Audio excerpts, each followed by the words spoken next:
बिस्मिल्लाहिर्रहमानिर्रहीम। अस्सलाम वालेकुम। मैं हूं जी आपका दोस्त डॉक्टर रहमान मिर्ज़ा। ये एक मेरी बहन का कमेंट है कि डॉक्टर साहब कैसे पता चलता है कि बॉडी में एग खारिज हो रहा है फर्टिलाइजेशन के लिए।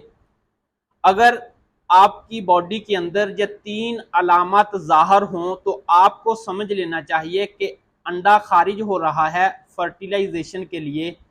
उन दिनों आप अज़वाजी ताल्लुकात अदा करके बांझपन की बीमारी से निजात हासिल कर सकती हैं। नंबर 1 पर जिस दिन अंडा फर्टिलाइजेशन के लिए खारिज होता है उन 24 घंटों के दौरान हल्का सा डिस्चार्ज होता है लिकोरिया टाइप।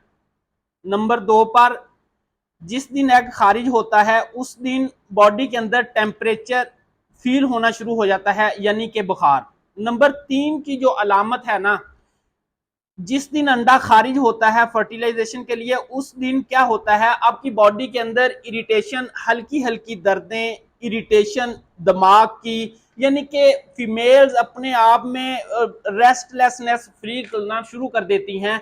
अगर आपको लगे कि बॉडी के अंदर हल्की फुल्की दर्दें, दिमाग बेचैन बेकरार सा है, तो आपको समझ लेना चाहिए कि एग फर्टिलाइजेशन के लिए तैयार है और आप अपने अज़वाजी ताल्लुकात अदा करके बांझपन की बीमारी से निजात हासिल कर सकती हैं। अस्सलाम वालेकुम।